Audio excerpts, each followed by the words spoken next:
Satan wants to destroy God's people. He tried to destroy Job through suffering and sorrow. Sinabi ko sa inyo mga kapatid kanina, tapos na ang labanan. Yung una pa lang. Tinalo na sila. At dahil na, hindi na kaya ang Diyos. Sino ngayon ang pinipilit nila na kayanin? Tayong tao. Tayong kaya nila. Gagawin sa lahat ng bagay. Mag-mumukha siya ang anghel para sa atin. Lulukuhin tayo. Papahirapan tayo lahat ng bagay gagawin niya. Para lamang matulak tayo sa pagkakamali at pagkasala. Meron akong narinig na salita na doon daw bigay sa akin ang talk na ito. Marami daw mga takbo, makikipaglaban siya sa demonyo sa Lord of Truth. Amen! Sabi ko, batak magagalit sa kanila. Nakaka-relate ako dito, dinaanan ko ito lahat eh. No? Sabi ko, kaya maluwag sa kalooban ko tinanggap ng talk na ito eh. Sabi ko, tanggihan na nila, pero ako hindi ako tatanggi. Kasi I know I can give justice to this talk because I have been through this. Go through up. No? Hanggang ngayon, may struggle pa ako na. Pero mawawala din yan. I believe, mawawala din yan. Amen? And then, we must be bold and persistent. We joke. We declare, we can declare, I know that my Redeemer lived. Yan ang Job 19:25. And we can conquer through Him.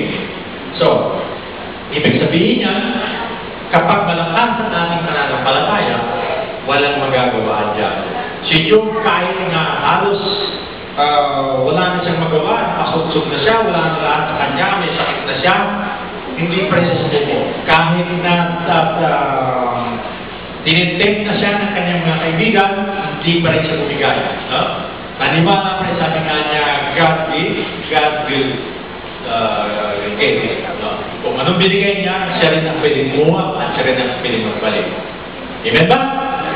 At nung talagang hindi talaga bumigay si Job, hindi na naging sa kanila niya ng Diyos lahat at ito ito. Amen? So, konting higalan mga kapatid, pag dumadaan tayo ng hirap, talagang ganyan lang. Darating din ang liwanag. Sabi nga, hindi lahat ng araw, Pasko, dumarating ang mahal na araw. No? Pero pagkatapos ng mahal na araw, may pagkabuhay, pagkatapos darating ang liwanag. Kung meron bagyo, may tag-araw, may tag-ulan, may tag-araw. So pag dumadaan tayo sa tagbagyo ng buhay natin, kapit lang sa Diyos, mga kapatid. No? At pagdating ng tagliwanag, makakabawi tayo kami. Amen? Amen? Okay? Basahin natin itong Job 19 verse 25. But I know there is someone in heaven who will come at last to my defense. Dahil naniniwala si Job na meron somebody sa langit na tutulong at walang ka kundi ang ating Panginoon. Amen? Amen? Hindi tayo. Dito sa Romans 6 verse 37 and 39. Basahin natin. No? In all these things we have complete victory through Him who loved us. For I am certain that nothing can separate us from His love, neither death nor life, neither angels or other heavenly rulers or powers. So walang pwedeng makakatalo sa atin dahil anak tayo ng Diyos. Amen? Maniwala lamang tayo sa ating Panginoon at kayang-kaya niya tayong pagtanggol. Kahit gano'ng kabigat ang diablo.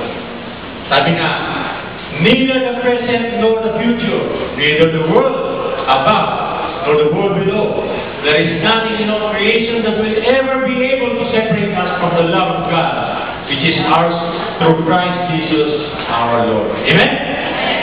Walang pwede mapag-iwalay sa atin, lalo na nang dumating na si Jesus Christ, dahil siya yung sumagip sa atin. Amen? Isipin nyo, very costly ang ginawang salvation para sa atin. Buhay ng ating Panginoon. And then, panghuli, don't be trapped by Satan. So una, magpapanggap siya, gagamit siya ng mga bagay para kapagpagkat. Tapos pagka nakuha ka niya, lulukuhin ka niya.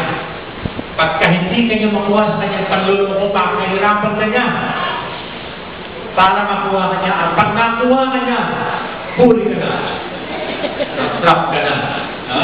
Katulad na nangyari sa ating mga magulang kay Adam and Eve.